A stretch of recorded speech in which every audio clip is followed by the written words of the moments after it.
What's up, everyone? Welcome to the Tell Me More podcast presented by Major League Success. I have Lauren Lucas with us and Jennifer Kessel-White from the LKW Home Team at Keller Williams Classic Properties. Ladies, thanks for coming back on the show. Jon Harp, whoop whoop. It's been a while since we've actually connected. 2 years, yeah, 2.5 years. But even behind the scenes, so I'm excited to kind of catch up with, some stuff that you guys are doing and, how business is going. And Jen and Lauren were nice enough when I first started out on podcasting to come on to the amateur version of this and share their story. And, I'm looking forward to kind of catching up with you both and just seeing how things are going. So thank you. Of course.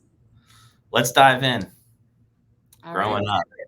Yeah, let's dive in. Growing up. You guys are young years usually impact us in our business some way, somehow, kind of leading me up to, starting out, what was life like, high school, college, kind of give me some of your story. Go for it. Oh boy. They're very different stories. Very different. I'm from New York City, moved here when I was 18 years old, and worked in the hospitality industry through college, have a degree in small business management and hospitality management. Kind of hit my complete ceiling back in about 2017, was working 50 plus hours a week for another company where I could not get any higher as a general manager of a restaurant, and just kept on trying to figure out what I wanted to do. I have a big problem with authority, so I knew that I couldn't get into another career where somebody was the boss of me. So I had to go through and be an entrepreneur, and kept on taking online personality and job quizzes, and just was like, I need to figure this out. What am I supposed to be? Real estate kept coming up. And I was like, hell no. I know my previous real estate agents. At that time, I had purchased 2 homes, and they were always on their phone, running around like chickens with their heads cut off. And I was like, that sounds crazy. Why does this keep coming up? So finally, I went through and met with a couple of agents that I knew, and just kind of, sat down, asked them all the questions, and kept on figuring out that I love people. I love networking. I'm a big connector, and that was the right choice for me. So I left my 6-figure job and went straight into $0, 0 cents commission of real estate. And it was extremely scary, but I gave myself 3 months to try and figure it out. Within the first 3 months, I was so scared to work completely in real estate that I picked up 3 side hustles of jobs. I did marketing, social media, and accounting for restaurants, and paid 0 attention to real estate. That was the one that made me no money. So I just kind of left that on the back burner. Yeah. And the week before Christmas, I had just said, this has got to change. I'm not doing, this is not right. So I quit all of my jobs that I picked up along the way and said, I'm going to go into the new year. It was 2018. And I'm like, okay, as soon as January 1st, 2018 hits, it's just me in real estate. Once I went solo and just said, this is my one thing that I'm going to concentrate on, I closed 1 deal in January, 2 in February, 3 in March, and it just kind of snowballed from there. So had a great first year, and really just put my head down and realized that if you really want it, you have to dig in. Yeah. I want to come back to something that you said about, not being, you have to be your own boss. So I want to touch base with you on that in a second. Sure. Lauren, what about you? What was life like growing up? Oh gosh, I grew up in a very small town. It's still to this day a village. Yeah, it's still to this day. My grandparents had a farm with 400 and some odd acres. And so I was the kid on the 4-wheeler, dirty. I played a ton of sports growing up, small town. There were no girl sports, so I had to play all the boy sports for the most part. And so when I hit high school, my parents split up. So I switched schools, and I hated entering this big school where I knew no one. And you know how middle school is, like all the cliques were already made and the friends were already had. And so I came in as an athlete and ruffled some feathers, taking some people's positions, which wasn't fun as a freshman girl, but made it through and totally fine. I ended up having a great time. Went to Otterbein to play soccer, blew my back out, got my degree in law enforcement administration. Yes, that's an actual thing. I don't know why. Went and worked for the government for 6 years and could not push papers. It was not for me. I hated it. Actually started off dispatching for the State Highway Patrol at night with like random Tuesdays and Wednesdays off when I was 21 years old, and that was terrible. So I kind of bumped around a little bit with the state. But yeah, after 6 years, I had a back surgery and was off work for 8 weeks. And I was just sitting there like, what am I doing? Like It was week 2 of my 8 weeks off, and I was already like miserable thinking about going back. Yeah. So I went back for 2 months and I was like, you guys are going to hate me because you just paid me for 8 weeks off, but so then I went and got a job bartending and running a bar at a country club here in town till I figured it out, got my license and hit the ground running. It was 2017. Kind of the same thing. It was like I went to school, graduated with my degree and went to school the next day for real estate. And it was just kind of a new year, new me type of thing. And I was kind of opposite of her though. I was telling everybody that I was jumping into real estate just because like I had a mortgage, I had, things to pay for. Sure. So I was one of the lucky ones. I had like 7 deals in the first 60 days and it was great, but I had no idea what I was doing. So I relied heavily on a coach and he made me into who I am today. Do you think, just on that part real quick, and coaching, was it how did you know that probably a coach was an answer for you? So at Keller-Williams, they just kind of goes back to maybe what Jen was talking about is, being my own boss, figuring out my own way, blazing my own path. And I want to talk to you about that because that's kind of my wife, and she sees that as a downside of things. And I try to encourage her, like, no, that's not a bad thing. That can be a good thing. We just got to, utilize the skill set. But how did you know, like, getting into the business that, you should probably take into some coaching?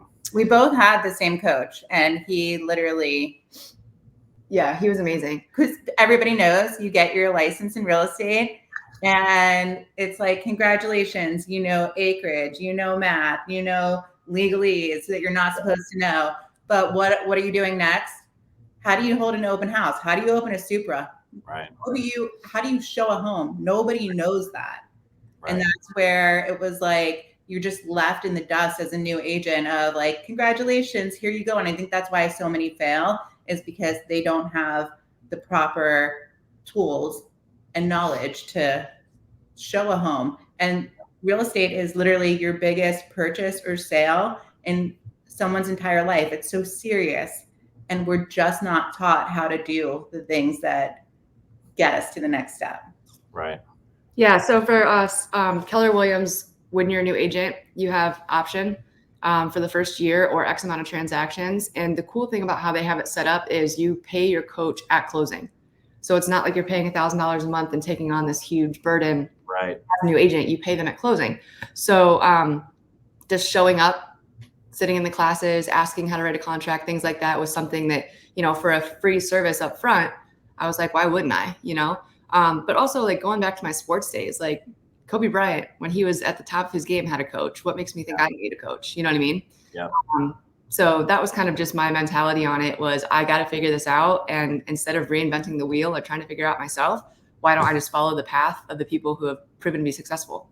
Yeah, no, I'm right there with you. It's, I got fortunate and had coaching when I got into the business from my team lead. Obviously I joined as a team, or we helped create a team at that time. And I think it's just a huge missed opportunity for a lot of agents. They just, don't see the value. And even to this day, like, I had coaching and then I went a couple years without any coaching, and now I have coaching again.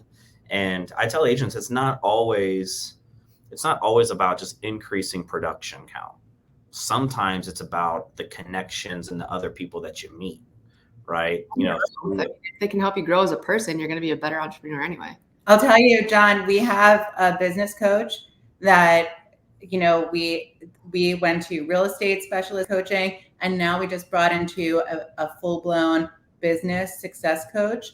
And we were there yesterday for an hour and a half. We laughed, we cried, we learned. Oh, we cried. But that's exactly what it is. We're not too good for our own coaching, and we still to this day we value coaching. I think that the biggest thing though is you have to find someone who matches your energy, can see your vision, and someone who's not going to, try to make you be someone that you're not. Like my first coach that I actually started paying for when I, was successful and I was out of the Keller Williams program, was too militant. I mean, he was like numbers. And I'm like, bro, I know my numbers. Like I'm just repeating to you what I've been staring at all week prepping. You know what I mean? I need you to tell me how to break that ceiling. I need you to tell me how to get out of the stride that I'm in.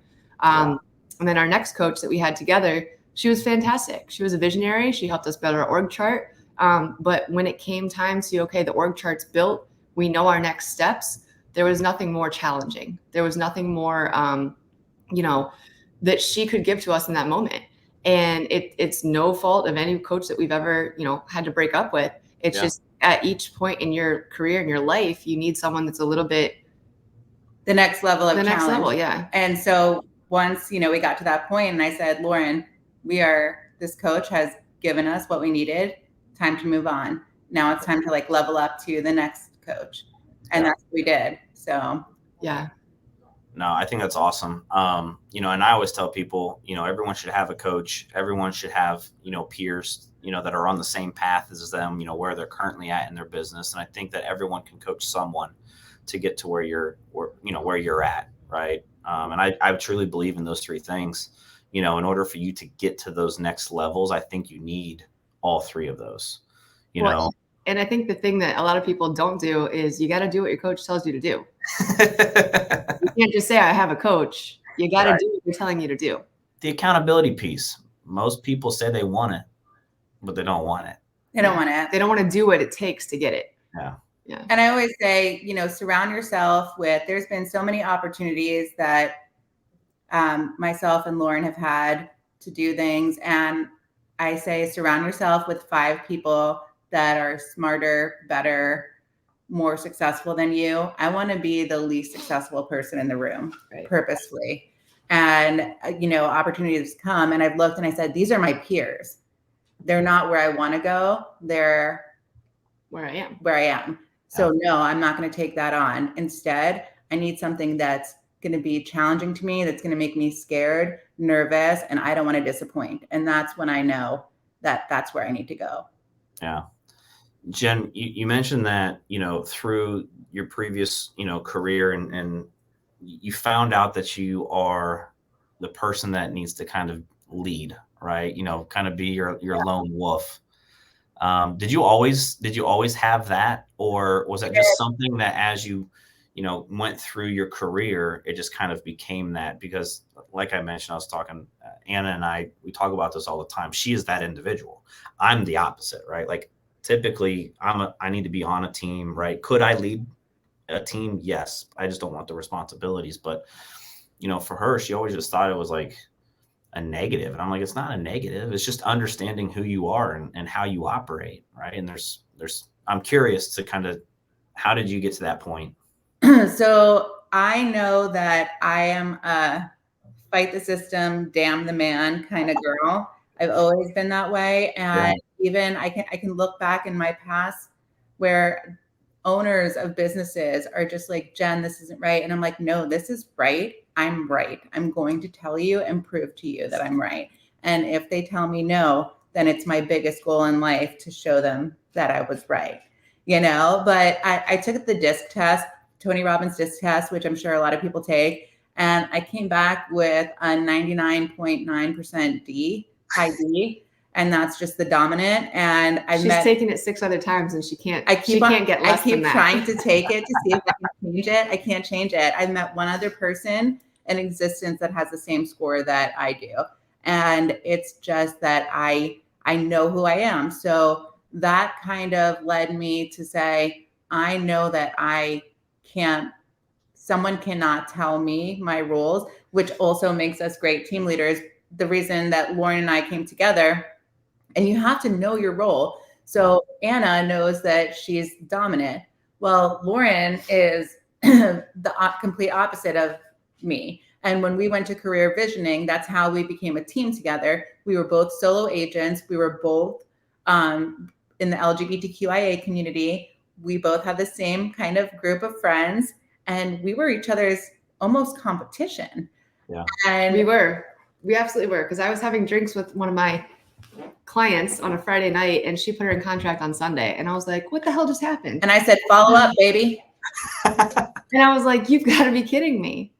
And so it's just one of those things where we looked at each other, and we went to this career visioning seminar for a weekend in Cincinnati.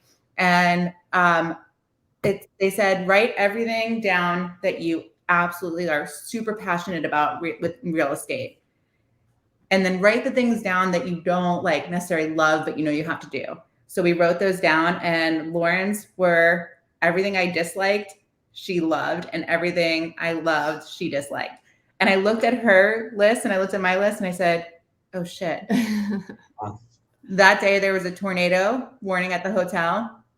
There's like 1,000 agents at this event. 100 at least. Yeah. And then they had to take us all down to the lower level bar because that was the safe spot. So we're in this like. Put a couple hundred agents in a hotel bar, John. You know what's going to happen. And I look at her, we're having a couple glasses of wine. And I'm like, I think that we need to be team members. That's the only way it's going to work. Otherwise, we're going to be each other's complete competition. And on top of it, we can cover what we don't like. So we always say, like, work with LKW, Lauren, Jen, you get 2 for 1, because there's not one transaction that is done solely with just Lauren or Jen. We're always bouncing ideas off of each other. I mean, there's times where she'll be on the phone with another agent and I'm like, give me the phone. And I'm sitting in the background. I'm like, give me the phone. And she's like, here. And I'm like, okay, so here's what we're going to do. And there's other times where it comes down to like numbers or comping out houses. And I'm just like, ugh, can you? And she's like, just give it to me. I'll do it in 5 minutes. It's going to take you 30. It's going to take me 5. And I'm like, there you go. So we know our strengths and our weaknesses, and we play off of it. And that's how it's worked for us. But knowing your personality type, and then we always say, like, find your missing piece. So if you're a solo agent and you're super dominant, like Anna might be, or you like more of the team setting, you have to find the piece that's missing. And that's how you're going to get the most successful, because you can't do it all. You cannot merge personalities that much. Right. I mean, there's multiple times we take on clients, and I might meet with them, Lauren will meet with them, and we'll look at each other and go, you need this one. Yeah. And this one's not meant for me, because my personality is like, walk through the door and I'm like, all right, this is a great house. Let's write an offer. Here's why, blah, blah, blah. And she's like, I'm going to walk you through the steps of boom, and very like kind and caring and generous and educational. And I'm like, got this, let's go. And here's why. Yeah. So we've had clients that need both. Yeah. So it's nice when they're like, just tell me what to do. I'm like, well, I mean, I can give you my recommendation. And she's like, no, I'm going to tell you what to do. I'm more of like, well, here are your options. Here are the scenarios. This is what I would recommend. And, I like to empower the client, but not everyone feels comfortable making decisions. They just want to be told what to do. Yeah. So a lot of time, we do most of our buyer consultations together. And it's just, it literally is 2 for 1. We're like Jekyll and Hyde, except. Awesome. I just think it's super important. I mean, it's one thing that I've learned over the years. I mean, from my team dynamic, Ryan is the team lead. He's the visionary, right? The one thing that he was terrible at was putting systems in place and, training agents. And that's where I kind of came into the mix. But being okay with that, like I fought that a lot. I always joke, Ryan and I, we always go at it like this about every 3 to 4 years. And it's because my ego gets in the way, right? It's my ego thinking, oh no, I'm going to go do this on my own. Right. And then we just, it's like this for about a month or two. But I think it's hard for people to come to those terms of, this is who I am and this is my spot. And, to what you said, it's like, you can't do it all. You can't name one successful, large company, small company where that one individual is running the whole thing. You Right. can't. You can't. But somehow in our business, we think that that's possible, right? I mean, you need team members, whether it's not, I'm not just saying buyers agents and, all of that, but you need support of your brokerage and the front desk person and the accounting person and, a coach, right? If they're offering a coach or whatever the case may be to kind of get you to where you want to get to. Lauren, what made you get into real estate? Jen was taking all the tests and that was, the sign. What made you get into real estate? So, back up to 2012, I was trying to buy my first house. And we all know what buying a house was in 2012. It was mostly short sales, right? So I was like 23. I was like, I got this awesome job. I got this money. I'm going to buy this house. And I didn't know that I could have my own agent. I just called the person on the sign and I said, hey, I want to buy this house. And she opened the door and I wrote an offer and I had no idea what a short sale was. So after 6 months of literal hell, I was like, they couldn't give me a date.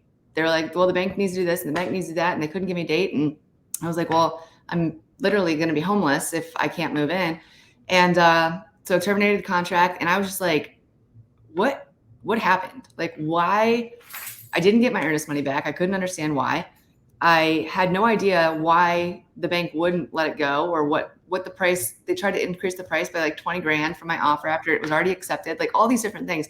So I just started like researching, and I'm kind of a nerd anyway. So I was like Googling all these things, and I was like, oh man, that could have gone a lot differently if I would have A, known I could have my own representation, B, known that representation would have been free to me, and C, understood anything of what was going on or been educated in the process, because I figured when the seller accepted my 30-day contract, that meant 30 days, but I didn't understand that the bank had final say, et cetera. So I kind of just started researching a little bit. And then when I was off work and kind of, and drowning in my sorrows of not wanting to go back, I started to kind of look at what it took. What does it take? How do you get your license? How much money, et cetera, et cetera. And then about 6 months after that, when I was finishing up my capstone to finish my degree, I was like, well, now what? I quit my job. I can't bartend for the rest of my life. Now I got to figure something out. Yeah. It was a couple glasses of wine and a Craigslist ad. It was Keller Williams. We need agents. And I emailed the team lead. And that week I stopped in after my shift, met with him. It was 3 hours. My roommates were like calling me like, dude, are you dead? Like, where are you at? And we kicked it off and I went and they sponsored me and I got my license. So all great ideas start with booze. I think that's what I heard. Yeah. That's what I say. Yeah. That's what I say. It works for Ryan and I too. So it was kind of just I wanted to be a difference in not letting what happened to me happen to anybody else. Right. Yeah. Because I still, to this day, that was 10 years ago, I look at the equity I could have had in that house and I look at what my options would have been. Yeah. And I'm just like, that would have been life-changing for me. If I would have stuck that out and understood what I was getting into. I mean, I had the cash to do it. I was a 23-year-old punk that had nothing but rent to pay.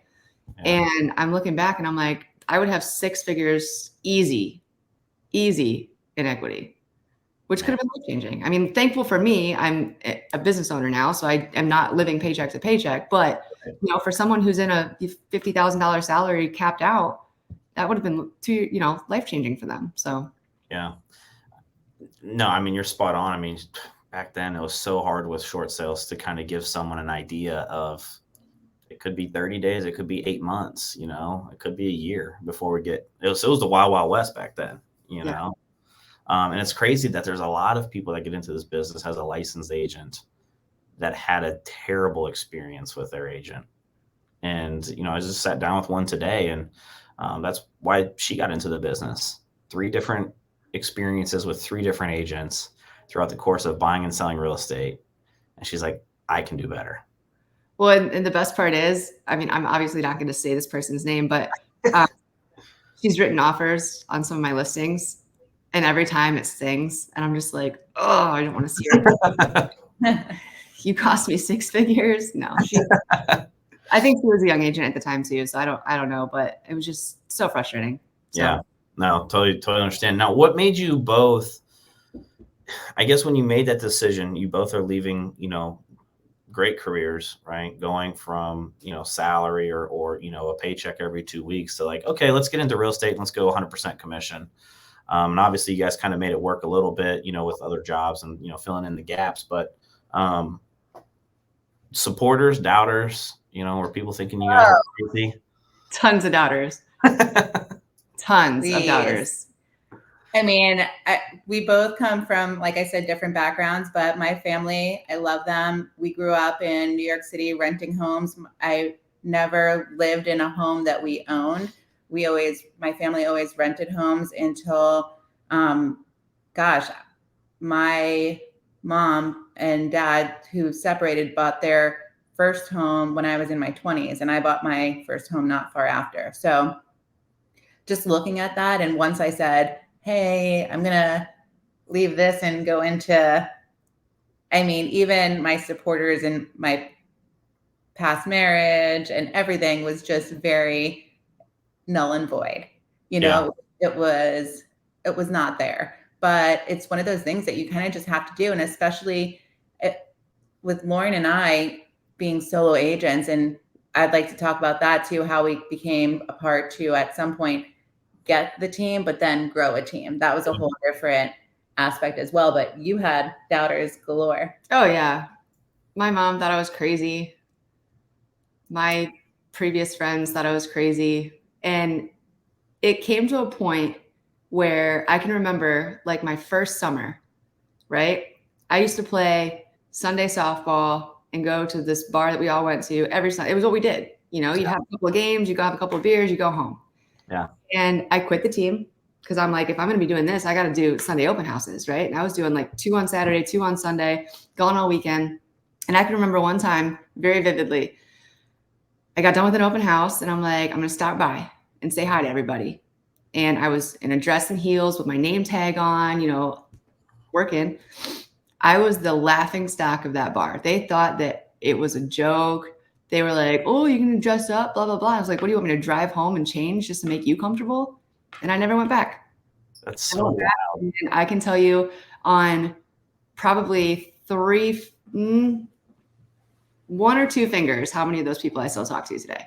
I'm just going to assume you guys are probably both that thrive on the doubters. Absolutely. Yeah. If you tell me I can't do it, I'm going to do it twice, take a picture and mail it to you. Yeah. So I talk about, I always talk about auditing your circle, and, who you're around. And, I think Jen, you mentioned earlier, being in rooms where I want to be the worst person in that room. Right. I have tickets out to a conference at the end of this month and I don't know anyone else going. And I was like, oh man, do I pay for the flight? Do I just, eat the cost of the ticket and not go? Literally today, I just booked a flight and hotel and I'm supposed to be out there in a week and a half, because it's that, right? It's being in rooms. You got to get to the point of changing your circles and always trying to improve. And I tell people all the time, the Jon Harp train's moving. You either want to catch on and get on board, or you can just watch me pass by. It doesn't matter to me, right? And we're always going to have those friends that, may not necessarily, believed in us or have different lifestyles than us that, that will always be there in our lives. But yeah, changing that circle, it's so important. It's so funny. One of the best things I've ever heard, I actually heard on TikTok. It was something along the lines of, the people who paid for the ticket to watch you aren't even on the field. They're there, they're watching you. Yeah. But they're in no position to be on the field with you. And I was like, oh, all right, that helps. And it's crazy that we tend to value their thoughts and their opinions. Yep. And they don't even know. Yeah. They don't even know. I have 2 good friends that I would love to go into business with them on what they know and what they're good at. They're just, they just want the security of getting that paycheck and that's fine. But I'm just like, oh, man, there's so much potential. Like, let's go, but you definitely have to be comfortable getting uncomfortable. Yeah. You say it all the time. And you got to bet on yourself, even when no one else does. 100% in this business. If you believe in yourself and your work ethic, then you're going to be fine. Yeah. let's dive into early years and then team formation and, kind of what you guys are doing now. Yeah, early years of real estate. Like I said, I was lucky. I had like 7 in contract in the first couple, like 60 days, I think it was. Wild. It was wild because they don't teach you how to sell real estate in real estate school. No. But yeah, so I was super fortunate. That was what allowed me to get out of my job after, I think I was only there for like 6 months. And I was just like, all right, I've got a couple under my belt. Here we go. Built my social media, did a ton of open houses. And really, I have built my entire career mostly off my sphere.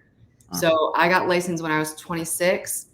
And it was that perfect sweet spot where a lot of my friends were, oh, you're in real estate? Tell me about it. Oh, I didn't know I could afford a house. And it's just educating people. So did that and then got super busy the following year and tried to bring on a team member. And I did what there's a fly. Did what everyone said not to do. And that was hire a buyer's agent first. And I was just like, I just need someone to open doors for me and help. I don't need like paperwork. I got that. Major fail. Highly don't recommend. So then I was in that mindset of that didn't work out. I'm just going to be a solo agent forever. I got this. Hired a transaction coordinator, which made my life so much easier. And then when all that was taken care of, I was selling more and more and more. And then, like she said, we went to career visioning, and it was 3 months we talked about it. I mean, we went to a CPA, we went to an attorney, we got divorced before we got married is what our business attorney likes to say. Because I'm like, we both know the same people. I was like, if we merge our database and then something doesn't work out 6 months down the line, that would be one of our careers is going down, So we did all that. And once all that was taken care of, I was like, all right, let's do this. And even then it was kind of, a little bit, not rocky, but a little messy with, she still had some in contract. I still had some in contract. She had brought on 2 team members at that point. So I was kind of inheriting them. And they all of a sudden went from 1 boss to 2 bosses. And then, it was a good 90 days of just figuring things out. But once we got the hang of it and, cut the fat, if you will, it was fine. And ever since then, we've grown and shrunk and grown and shrunk and grown and shrunk. And we've had some really good fits that we were devastated to see go. But you know how it is. You can't make someone want to be there. So, the people who saw some success on the team and decided to step out on their own, that was fine. And we had some that, didn't do that and kind of saw themselves out. So it's definitely been emotional because we treat our team like family. I mean, they all have our door codes. They watch our dog. They, we do everything together. Yeah. So it is very emotional. It's not just you're my employee, I'm a boss type thing. I'm secretly a big crybaby when it comes to it. She really is. But yeah, so I mean, it's been ebbs and flows for sure. But we've got a really good crew, and we're very tight knit and have each other's backs and help out, and that's all you can ask for. So we're not big, but we're mighty. What do you still? I just had this conversation last week with my coach. Do you still believe that admin is the first hire for a team? Totally. Yeah, absolutely. I mean, John, I know that you and I talked at a Real Producers event last year sometime, and we were kind of talking about team members and how they come, they go, and where's real estate moving with teams. And I would say, so right now we have a director of operations, also our client concierge specialist. So she takes care of because all of our business, majority of it comes from Sphere, past client referral, friend referrals. So they expect events, gifts. We're like swag. We're doing everything for them. And that client concierge specialist is so good. We're like, we need more of you. Boom, director of operations. Then we have our transaction coordinator. So our team is guaranteed that we want them only to do one thing in this existence, and that's go sell homes. Yeah. We do not want you messing around with paperwork. We don't want you to get stressed about it. You're negotiating, you're selling homes, we're taking on the rest. So once we had those 2 in place, now our team runs much more smoothly. And I mean, we just interviewed this past week with 2 additional agents to bring on. So we're always bringing on more agents and want to kind of get our team to a bigger part because we do have a development project going on. So we're kind of, LKW will be in an expansion process. So we need to find the right fits for everyone. Yeah, no, that's awesome. I mean, I always think about, our team as a franchise, a McDonald's, Starbucks, and it's all systems based. And putting the right people in the right seats, is part of that. So, I just been kicking around this idea, and I was just curious of your thoughts of, in today's world, like when I got into the business, we were still doing fax, right? And faxing offers and all, carrying paperwork. So like the admin role really did take a ton off of an agent's plate because you didn't necessarily have to run back to the office and, do all those things. And now with like .loop and technology, I was asking my coach, like, could someone's first hire be a buyer's agent? Because what do we spend the most time on as agents? In the car, showing homes. Yeah. Now, I'm sure with you guys, writing a contract probably takes you under 30 minutes to do. Back then, it'd be like, okay, let's write it out. Let's fax it over. Let's fax it. Oh, you missed a document. Okay, well, let's refax this one sheet. So I was just curious of your thoughts on if you still thought that was. You can get a buyer's agent first, but you know what? The whole thing is you have to remember that's a person representing you. Yeah. So we try and show our clients as much as possible. If we're not able to, obviously we have kids, sports, we're doing all the things. So if there's a time you need that buyer's agent to be the perfect person that represents your brand, because no one's going to care about your business as much as you do. Yeah. So are they just going there and opening a door and saying like, look around, I'm just trying to get this done so Jen and Lauren are happy? No, it has to be the perfect individual. So any day of the week, I'd rather show a home under my own self if I need to, than to have some rando go in there, because if they're not good, they're not even gonna, they're not gonna sell it. When you see your clients look in the corner of a living room and they're like, that's where my Christmas tree is going. I can see that in someone's eye. And I'm like, boom, we're writing an offer. Now I can see. So one of my favorite quotes is from Ben Kinney. And he said, if you want to have a Navy, you need a team of SEALs. And that's just like, you need the team below you to represent your brand. And we're very specific that they do exactly that. We have high expectations, open house, high expectations. There are things that our team knows. It's this or nothing. God forbid we find out other, because the disappointment's real. And when you have mom and dad disappointments, it's hard because we are like family. So it's like, oh shit. But here's what I learned in hiring a buyer's agent first, right? I was like, I just need help doing showings, doing open houses, running around town, right? But what I learned was I actually made more work for myself, because I had to teach that person how to do the running around. And then I had to let them shadow me running around. So I was doing twice the amount of running around. And then when they did get a contract, I had to sit down and show them how to do that. So my workload became workload of now 2 people. Right. When I scratched that and just got a TC when we parted ways, I was like, oh my gosh, my entire day is free. Yeah. I'm not doing the paperwork. I can go do my own showings. I can go pick up probably 8. I could probably handle 8 to 10 buyers at a time right now, because I'm not doing the TC. So I'm thinking to myself, if I would have had the TC first, like everyone told me to do, and I didn't want to listen, I probably could have exploded my business bigger, faster, stronger like that. And it's an ego thing, because you kind of want the team, right? You're like, oh, I'm a team leader. I've got a team. You're feeling good about yourself. You're 2 years in and you're like, look at my team. Yeah. You know what? It just gave you like a bunch of stress and overhead even. I mean, the overhead, the training. I mean, it takes a lot to be a team leader. And I if I could do it again, I would have hired a TC instantly, no questions asked, before anything else. Now the new wave is virtual assistants. Yeah. We tried it. Yeah, we tried it, and it was an ISA. We had a virtual assistant ISA and a virtual assistant TC. And it was just too much. We had to fix a lot of things, and it just wasn't working. So now our girl is right here in our backyard. She has systems and tools She's set not up. literally in her backyard though. She's not in a tent out back. Abby, get over here. Yes, but Yeah. both of our assistants now live in Columbus. And I mean, it literally is, our schedules change in the drop of a hat. I've called her before and I've been like, hey, can you go open this door? She's licensed PC. She can go open the door for me. Now, Abby, our assistant, is not licensed, but if we forget a closing gift or need to go grab a sign or something like that, it's so nice to have them here because they're extra hands just to help out. Yeah.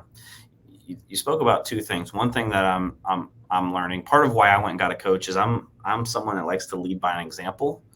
And as I've tried to scale out of the real estate side of selling, the leadership piece is different for me, I believe, when I'm not in it, right? When I'm not there writing a contract or I'm not there doing showings. And one of the things I'm learning from my coach is, your team members, part of leadership is having the shared vision.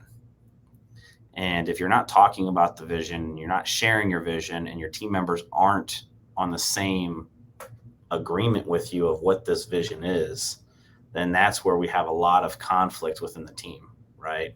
So I'm personally working through some of that stuff. And I know we're all Gary Vee fans.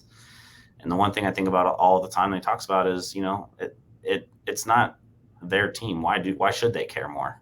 Right. And us as team leads, typically we're like, just do more, like you can do it. And, why should they? Right. I mean, other than themselves, but, we work for them and it's not the other way around. And I think a lot of times we lose track of that as team leads. I know I do from time to time, We always say we can give you every aspect of this business.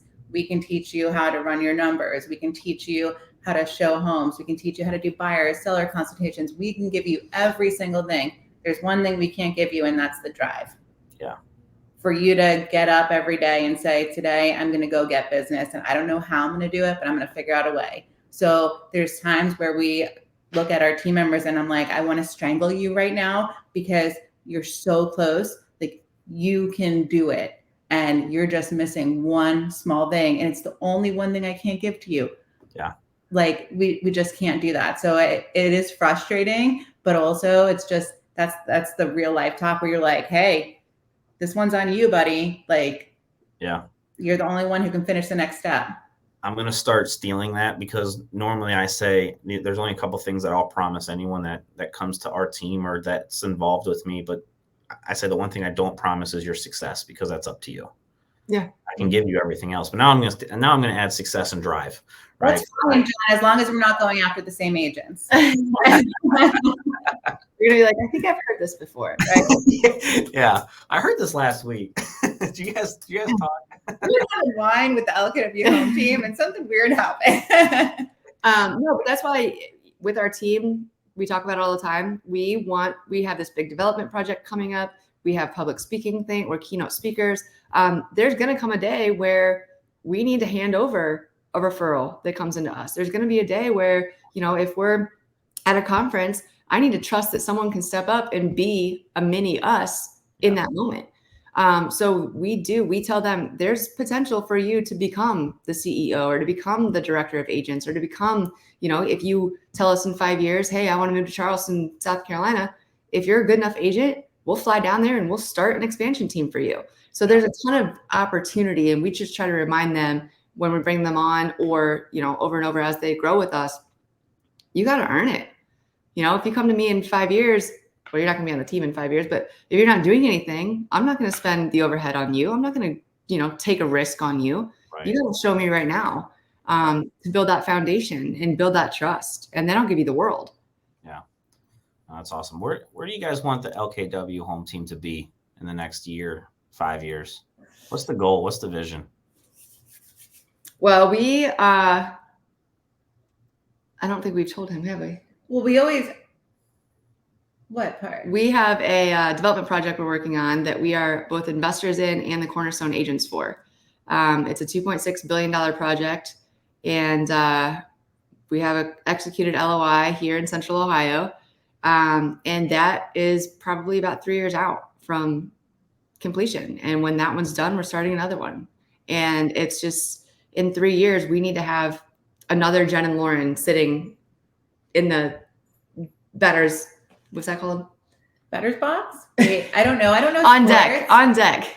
We need 2 people on deck who can take on our book of business and be us. So that's where we see it going. We're trying to find agents who are solo agents who are doing okay but want to do better. We very much so are always going to own LKW Home Team. We're never going to not. We are just forecasting that it's going to be expanded to many other cities within the next 10 years. Multiple will be there. So now we're saying who's going to go in the place where it's not necessarily Jen and Lauren, but they know that we have literally given them the baker's cookbook of every step you need to take. And it is like bake, you can't mess up the ingredient. It's got to be perfect. So we're always looking for that next person, like who's going to be our next Jen and Lauren, because we're going to be traveling, flying, starting other LKWs, running the back end of the business. Who's going to do that? And that's what we tell everyone. And so our 1 year, 3 year, 5 year is just continuing to, our clients, we love them. They're so good to us. We treat them like family. They treat us right back like it. I was just telling Lauren, I was on a listing appointment today for previous clients that I sold their home. They're listing again. And I'm sitting on their couch, like my feet up on it. I never knew them before they became my clients, and they were referred from my past clients. But I'm having conversations like I'm in my mom's house, just sitting there, and that's the people that we want to work with and the people that we love. So they trust us so much that we need our next director of LKW to go into that same role. What has helped you guys vision-wise just think bigger? 2.6 billion? Is that the number? With the B, yeah. Yeah, some people don't even think that way. I think so. We always look at what's the worst thing that can happen. Yeah. This is a great scenario. We talk about, okay, if you're scared to do something, think about the absolute worst thing that can happen. Can you handle it? So you're nervous, you're feeling, we had a good sum of money to invest in something. We were trying to figure out, are we going to get a rental? Are we going to get a short-term rental?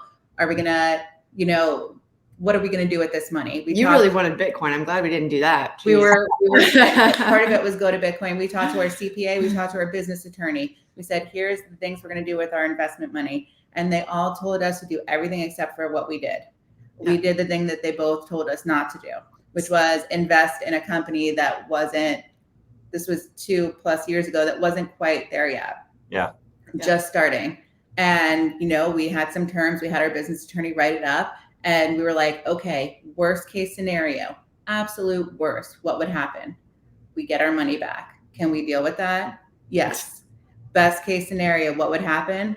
We become multimillionaires that have 50 LKW home teams throughout the company or throughout the country. Can we deal with that? Hell yes. So it's just taking what if just everything fell to pieces? Can you handle it? And if you can, then you should go for it. It always goes back to that drive, right? If it goes to zero, do you believe in yourself enough and have the drive and that work ethic to figure it out and keep it going? Mm-hmm. The agent I just spoke with today, when anytime that, we made a decision to switch brokerages and all of those things, it was, if every agent decided to leave us, would we be okay? Yeah, we've already been there once. It was when I started with Ryan. Do it again. Do we want to? No. We would love for everyone to come with us. But, I think it goes back to that work ethic, that drive. Are you going to be able to figure it out? And I think one thing for us too is ever since I've gotten in the business, it seems so crazy to me that there's people out there who will spend 30, 40 years selling houses. And when they pull that last sign out of the yard, it's just done. It's just done. Yeah. And I never wanted that. Neither did I. And I think that that's where our vision aligned in, we both have a lot of drive. We understand the business in supporting each other, kind of navigate what a day-to-day is. but also like we strive for more than just being a Columbus real estate agent for the rest of our lives. And there's nothing wrong with that. There's nothing wrong with it, but I think you can tell from our energy when we speak to people, we're just like, we want this business. We have goals of at least 5 different streams of business that connect to real estate. And that's where we want to get to. And for us, if we don't hit them, then we're going to be pretty pissed off at ourselves. It's not an option. Yeah. We will hit them. Yeah. And that's so it's like, mindset. now how do we get to this level? We want a storage unit. We want a moving company. Here's what we want to do. All right. In order to get those things, what step 1 do we need to take to get to that bigger picture? Now we need something that's going to meet those needs. Well, that's a development project. If we have a development project, these people are going to need X, Y, Z. These are businesses we want to have a stream of income from. So that's where our step goes. And it's kind of just figuring that out and saying, all right, think outside the box.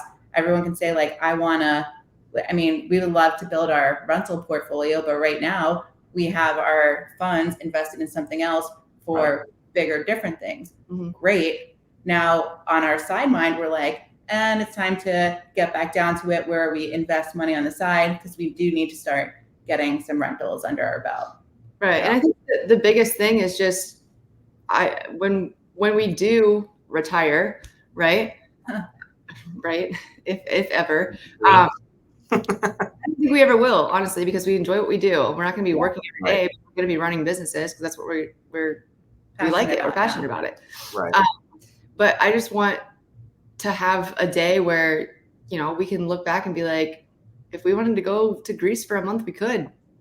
We have passive income coming in from everything we've built. Yeah. If we wanted to take the kids, drop 10 grand on a fancy vacation for them, we didn't have to save up. You know what I mean? Like those are the things that we strive to get to.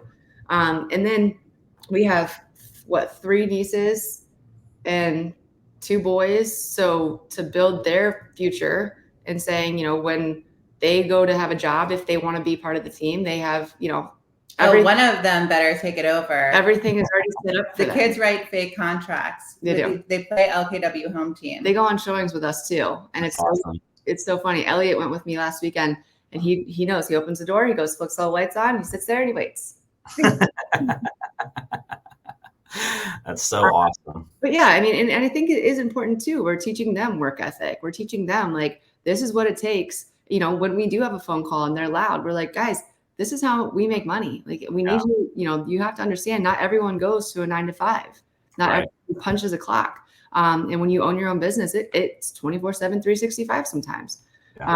So that's just, but I think our biggest downfall is because we live together and work together and own these businesses together. It's really hard to shut it off. Yeah. Yeah. And that's where, you can create some leverage as you guys grow, right? Put some different bodies in the seats and, let it run. And like I said, I'm always thinking franchise, right? You should be able to get your business to where you can duplicate it in any market. That's the whole goal, right? If you can parachute into any market, do you have the systems and processes and things in place in your current business to be able to do that anywhere? Because real estate's the same. I don't care where you're at. Absolutely. Yeah, absolutely. I don't care where you're at. I want to be respectful of your guys' time, and I appreciate you joining me. I always end with the final question of giving our audience some advice. Oh, gosh. If you could give one piece of advice that either you wish you had getting into the business or that you wish you knew, over these last, 4 or 5 years, of building a team, what would that be? You want to go first or me too? You go first, but I'm thinking. Get a database and use it. That would be mine because I was flying by the seat of my pants. And by the time I realized I needed a database, it's messy. And even today we have 9,000 people in there. We had to hire someone to clean it up for us. I'm like, there's duplicates in there. I don't know when people's birthdays are. I wish them a happy birthday, but it never dawned on me, put it in the database. Yeah. So that would be my one piece of advice starting out. If you only have your 100 or 200 family and friends in your phone, that's your database. Start it. Every person you meet, every email you get, every birthday you see, every anniversary you see, put it in your database. I love it. Mine would be one that I said a few years ago, and that's just fake it while you make it.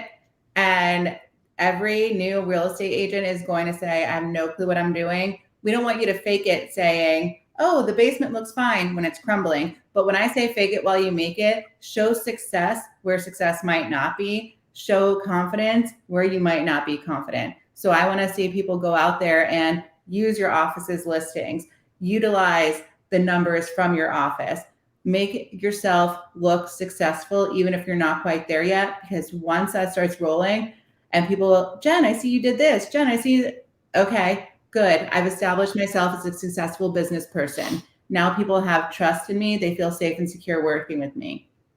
Until then, I mean, just you have to put your head down, study, learn everything, but absolutely show success, even if it's not there yet. I think those two things are so awesome. I mean, I tell agents all the time, if you're not in your database every single day, you may not have time to make calls or do the text, but you at least have to be seeing what's going on, right? Mhm. You know, with today's technology and how, you know, CRMs work, you know, we can kind of see who's coming back, who's viewing homes, you know, who do I probably need to be staying in front of? And then, you know, Jen, to your point, like one of the things that I completely slipped on and slept on my whole career was new builds. And, you know, what we're able to do with those in our market, you know, just posting a new build listing every single day from some of our local builders that allow agents to do the marketing, you know, getting yourself out there as a realtor is super important. Yeah. And I think too, we always tell our new agents, like, use our listings. I mean, obviously tag us in it, but to the consumer, just because my name's at the bottom, they don't understand what that means. Yeah. You know, and I think that my real estate tombstone will always say perception is reality. I absolutely knew you were going to say that. And I always say it because it's so true. Yeah. And going through listing appointments, buyers, it doesn't matter. Everything in real estate is one person's perception, whether it be on a house or on an agent. Yeah. And that's it for them. That's all they need. Yeah. No, I appreciate you both coming on and sharing. And I know we went a little bit off cuff of you know what we normally talk about, but you know I think it's super important to. That's the way we like it, Jon. Yeah, the whole idea of this is of this podcast is just to show other people getting into the business or that are in the business that are you know thinking a certain way, that there's a path to success. There's not one way to be successful. You know, there's several different ways. There's several different ways to build a team, you know, and to go about thinking about your business. And that's what the Tell Me More podcast is all about. So I appreciate you both coming on and Thank you for having us. And joining us. And those that are watching, you can connect with the LKW Home Team and Jen and Lauren on Instagram. Make sure you reach out to them. If you guys are a real estate agent, please hit them up. If you guys want to join their team, please go hit them up. If you're thinking about buying or selling, reach out to them. They're there to help you. Jen, Lauren, if I can do anything for you, please let me know. Will you grab drinks with us? We miss your face. We can definitely do drinks for sure. Yeah. Anything I can do to help you guys out. I'm there. We appreciate it. We adore you. Awesome. Well, thanks so much for coming on, and we'll talk soon. Awesome. See ya. Right, yeah.